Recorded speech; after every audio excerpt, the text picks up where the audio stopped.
This is the Superpowered Mind podcast for inquiring individuals who are tired of the struggle for peace, happiness, and clarity. I'm Claire Diamond, ready to help you explore the principles of the mind, the self, and reality to unlock ultimate mental freedom. This podcast is the one to listen to if you're ready to experience the capabilities of the superpowered mind. Hi, everybody. Welcome to episode 32. We're calling this one the brick wall, because basically we're talking about a dead end, a complete full stop, a brick wall to the wants and desires and needs and desperations and motivations to secure what cannot be secured, to secure what doesn't even exist in the first place, which is the identity, the belief system of being a separate, controlling entity. It's the attempt to control the experience of being, to control what we think of ourselves, what other people think of ourselves.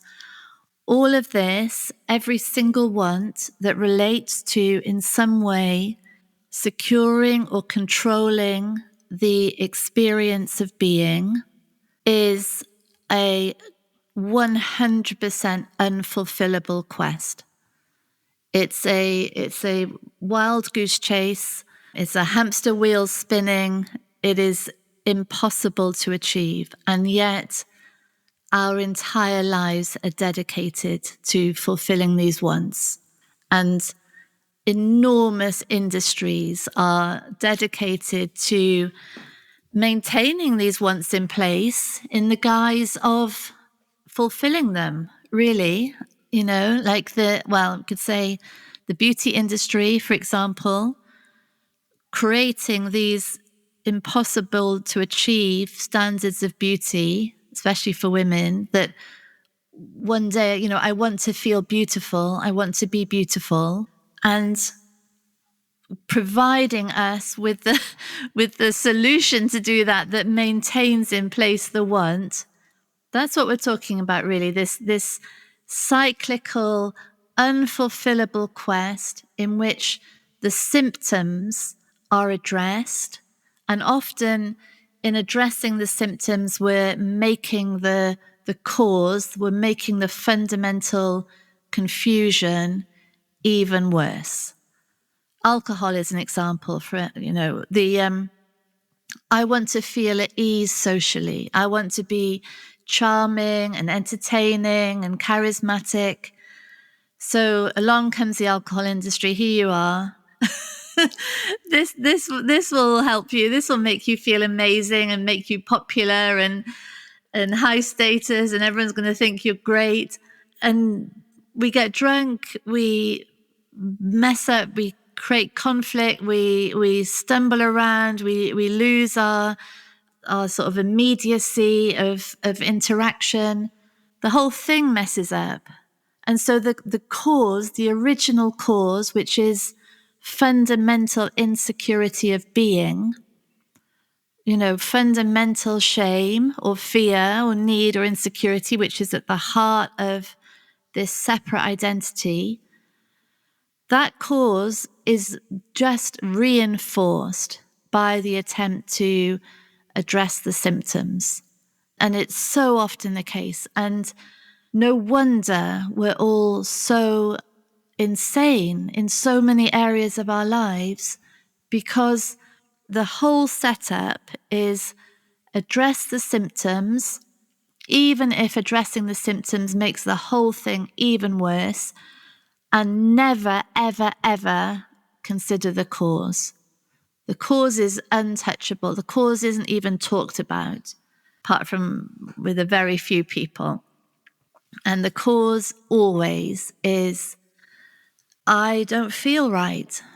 I don't feel like I should feel. I'm not enough. I'm lacking. I feel like I should be more in control, and I'm not. I worry what people are thinking of me. I'm ashamed of things that I've done.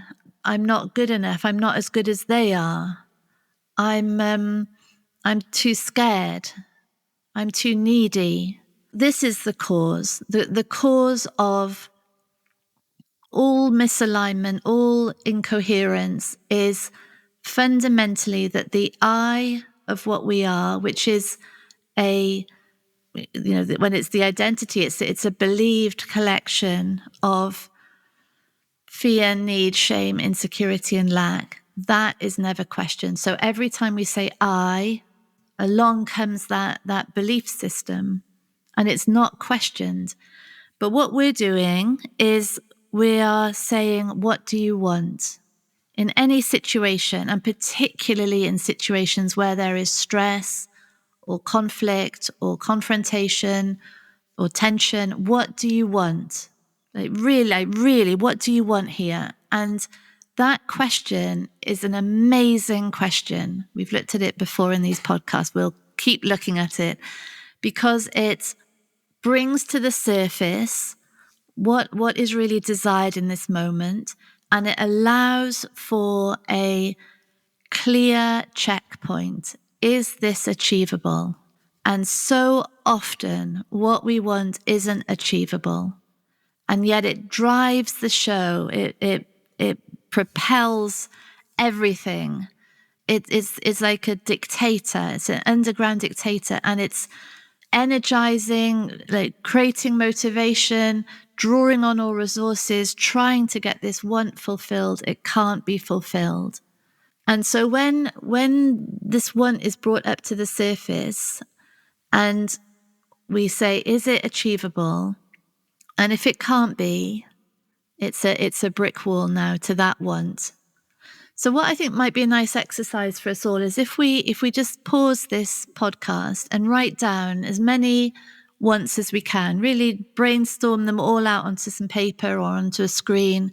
What do I want? Put them all down. Take as long as you need. And then let's have a look. And let's have a look against some criteria. So to see if something is achievable, we're really considering these things really. Is the I both the subject and the object? So that would mean something like, I want him to love me, say, or I want my boss to respect me.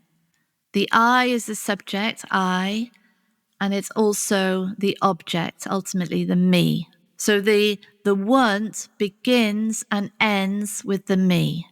When that's the case, unachievable. Prove me wrong. Show me a want that is beginning and ending with the me and which we can actually achieve. I don't think one exists. This circular self-reference that is all about controlling my experience of being is not achievable. So immediately, I, subject and object, there's a brick wall. And it's confronting because we are saying that will never be achieved. It's not possible. There's no action that is going to bring that about. And we'll look at actions in a minute, but it's not achievable. And yet it might have driven our entire life. It might be the background theme to everything we've ever done. And here we're saying it's not achievable. So when something's not achievable, it means that every time it comes up as a want, every time there's this yearning for it, we sit in the discomfort of not having it. So I want him to love me. We sit in the discomfort, the sensations in the body of not feeling loved. Forget what the mind is saying, but just have those sensations and go beyond the level of the label of shame or disappointment or grief. Go beyond that, right into the body. What are the sensations in the actual cells? What are they? Because that's what has to happen. There has to be this opening now to everything that we've tried to avoid. So we've been using these people, these events, these circumstances, really to avoid feeling. And so now we're just feeling and we're seeing that want is impossible. It's never going to happen. It can't happen in the way that the identity is demanding, because that is unfulfillable. And not only that, but the the way everyone appears and the way the I appears, they're made of that same conditioning of lack and shame and fear. So the identity chasing after the respect or the love or the attention, the regard from someone is chasing after its own self, its own mirror. It's a bottomless pit. It will never be enough love or attention for the identity to feel whole, because it's made of lack. It's made of a belief of separation that doesn't exist. Secondly, then, which leads on from that, the one only relates to the I, and everything else is a prop in that I. It might look like we care about them, but we don't.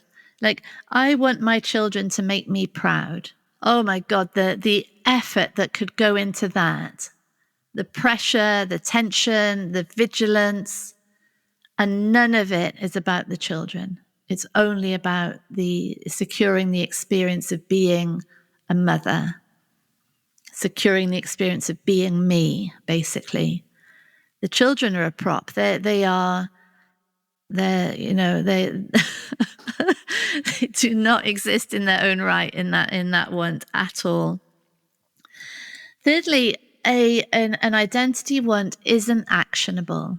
Like I want to make myself a cup of tea. I want to write a book. I want to go for a walk. I want to have a shower. Completely actionable. You can see the I is the subject, something else is the object. Really clear steps. And if they're not clear, they can easily be found out for how to do it. The wants of the identity have no clear steps.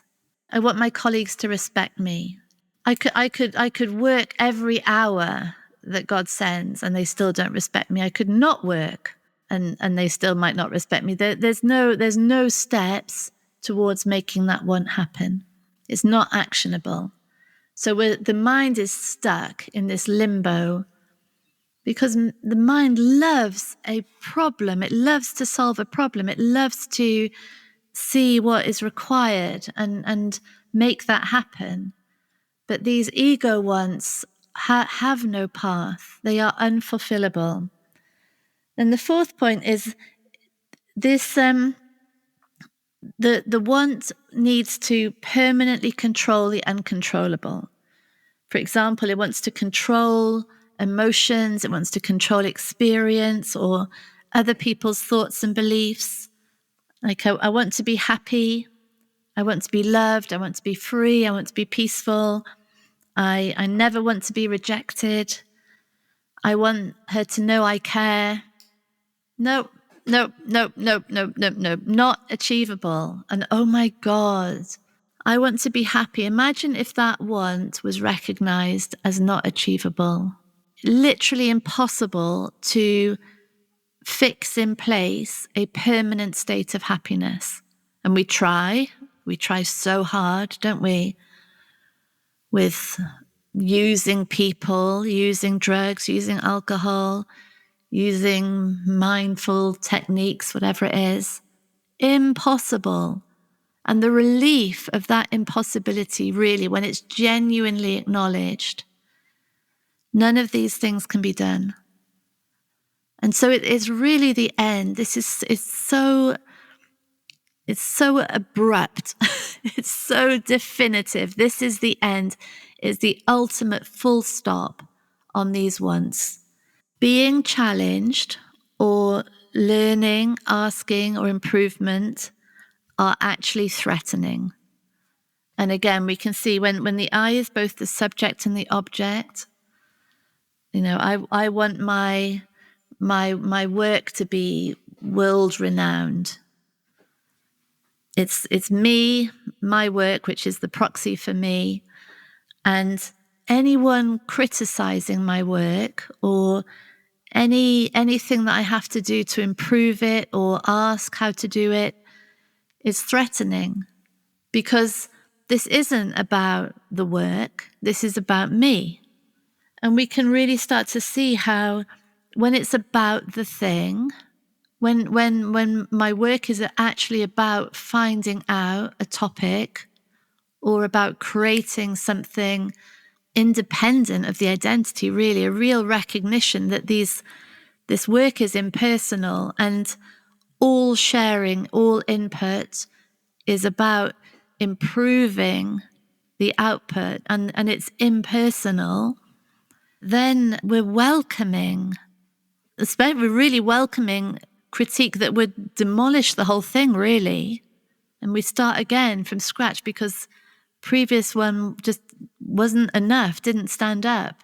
So to be able to continually improve from that space is absolute freedom. When the ego identifies so much with the output or the creation or the work that any input to it is a threat to the identity, we know that any want around that is unachievable. And then finally, the one is impossible to know, observe, or measure. And again, we can see how we spend our lives chasing after these wants that can never know any outcome. I want to change the world. I don't want anyone to suffer. I want to help them even. I want to help my clients. How would we know, really? How would we know? What does it even mean? And we can pin the mind down. And the more specifically we pin the mind down, we can see, is there actually a subject and an object in this, truly? And if there is, great, let's go after that. And if there's not, let's really see it's an attempt to secure the experience of being separate, and it will never, ever work. So this is powerful. It's really powerful for us to see, and it's very confronting. And it's the end, really, of a life of addressing symptoms, of doing breathing exercises to stop stress, or mindful meditation to stop anxiety. Or I was reading a LinkedIn email today about productivity hacks to avoid burnout. What? It's nonsense, isn't it? It's nonsense. Like, do more. Ways to do more to avoid burnout. No. The cause, what is the cause? The cause is thinking, somehow I'm going to secure myself in my work. Somehow I'm going to bring about peace. Somehow I'm going to end stress. And it's all from the attempt to control the experience of what the mind thinks we are, that to control that experience of being a separate entity. And it's based in lack, it's based in insecurity, based in fear and need and shame. It cannot be stabilized or secured. The only sane truth is to see what the want is and how it can never be achieved, and to end all messing around trying to remedy the symptoms. Really recognize this is unachievable. It ends here. And it might be a lifetime of having the sensations, and that's okay. That's really okay. But now the mind is sane. Having those sensations is not such a big deal. And this is really freedom that we're talking about. This is absolute coherence of being. And it really begins and ends with the brick wall. Thank you for listening to Superpowered Mind with me, Claire Diamond.